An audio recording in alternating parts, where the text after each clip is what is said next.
Making of a Nation, a program in special English.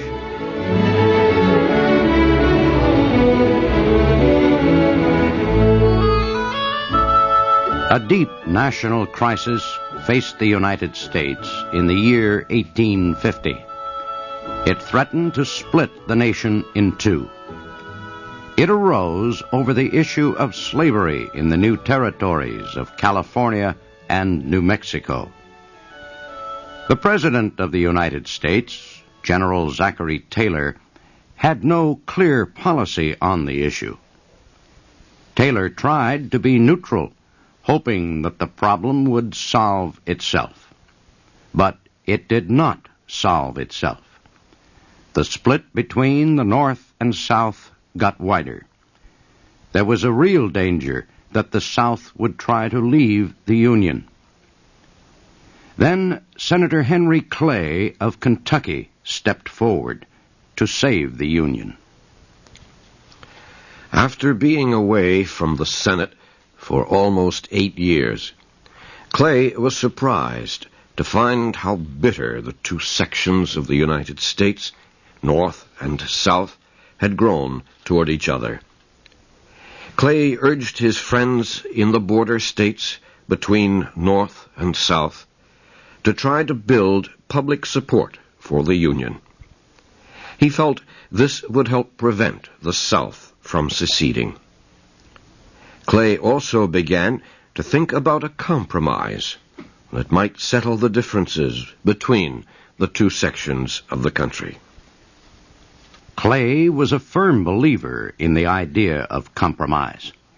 He once said, "I go for honorable compromise whenever it can be made. Life itself is but a compromise between death and life.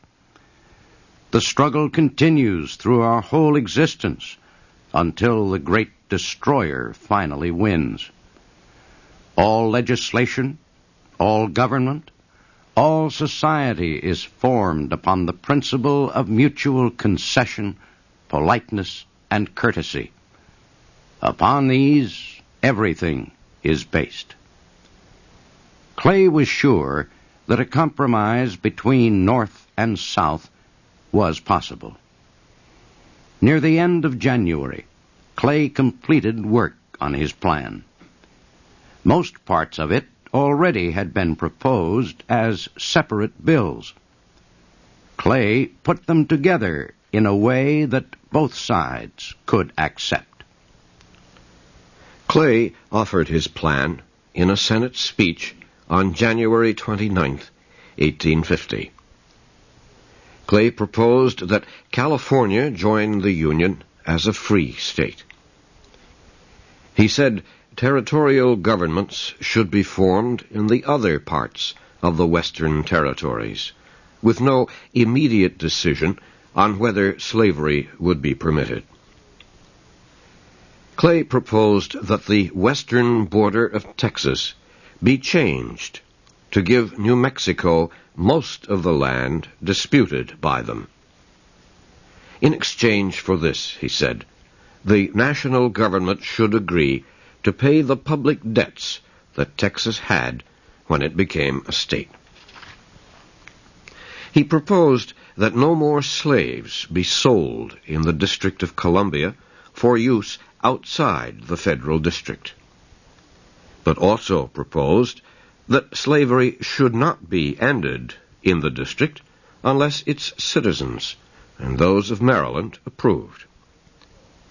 Clay said a better law was needed for the return of fugitive slaves to their owners. He also proposed that Congress declare that it had no power to interfere with the slave trade between states.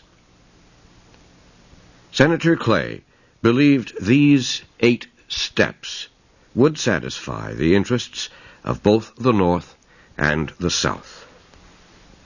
Senator Jefferson Davis of Mississippi declared that Clay's compromises did not offer anything of value to the South. He said the South would accept nothing less than extending the Missouri Compromise line west to the Pacific Ocean. This meant that land south of the line would be open to slavery. Clay answered that no power on earth could force him to vote to establish slavery where it did not exist.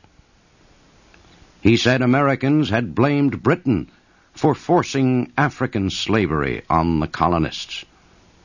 He said he would not have the future citizens of California and New Mexico blaming Henry Clay for slavery there.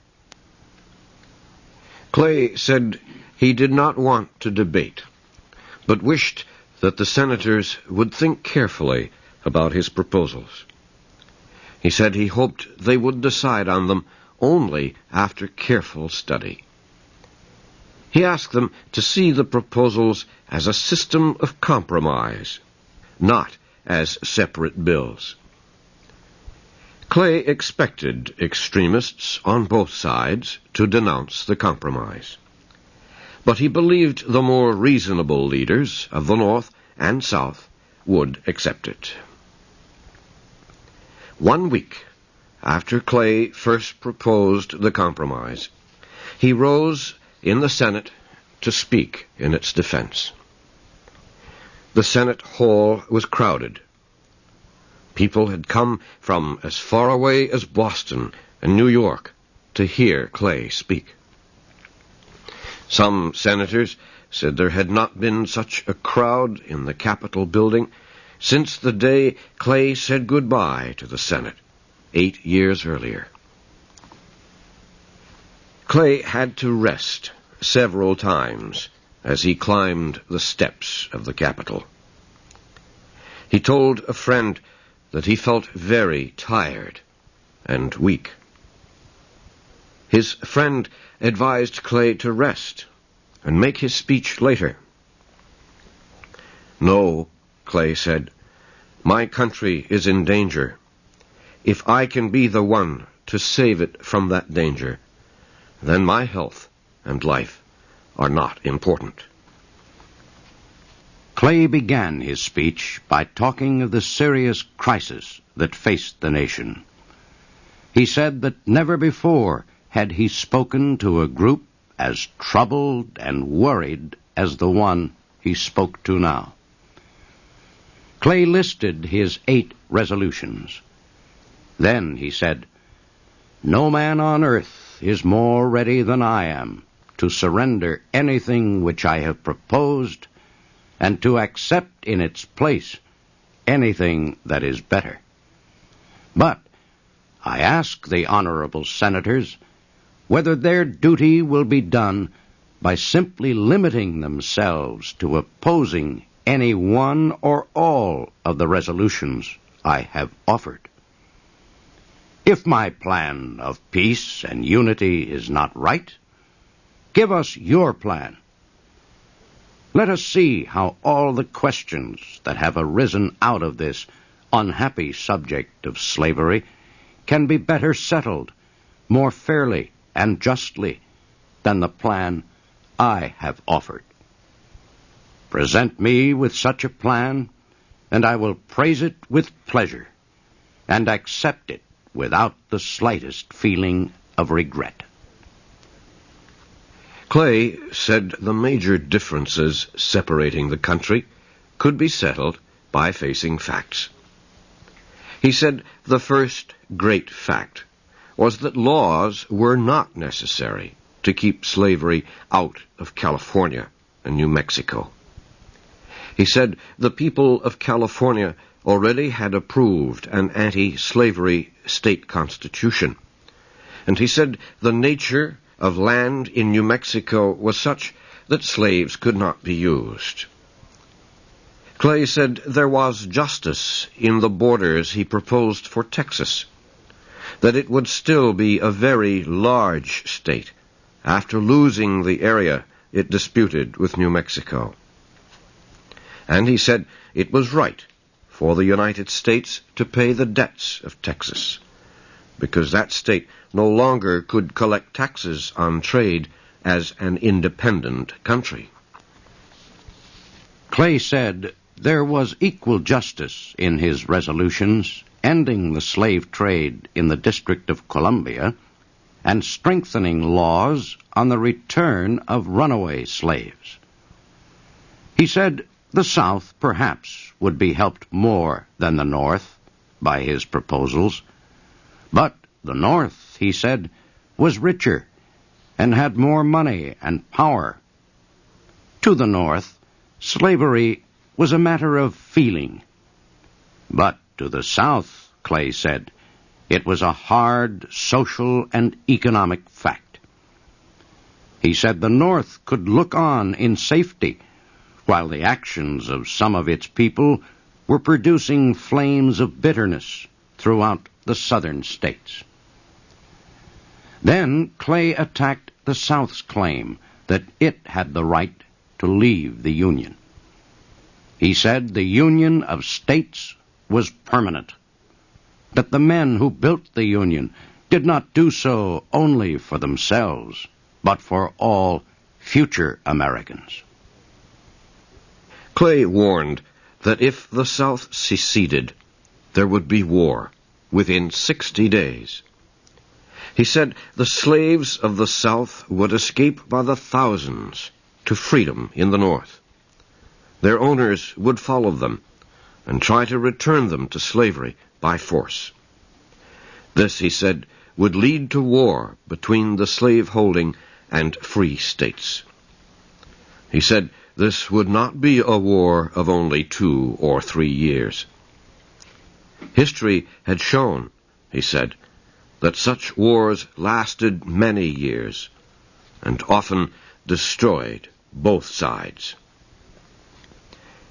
Even if the South could secede without war, he said, it still would not get any of the things it demanded. Secession would not open the territories to slavery. It would not continue the slave trade in the District of Columbia.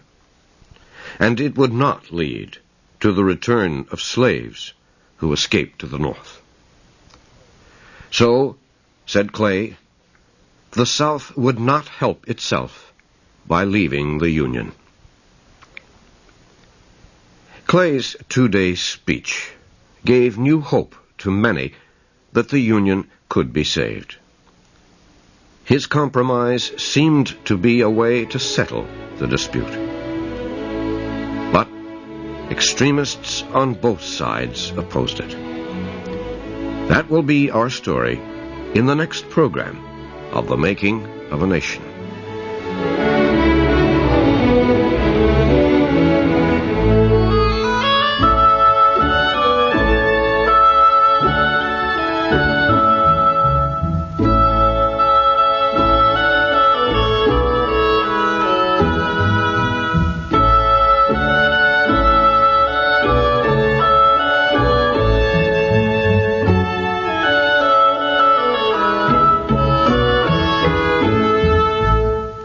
You have been listening to the special English program, The Making of a Nation.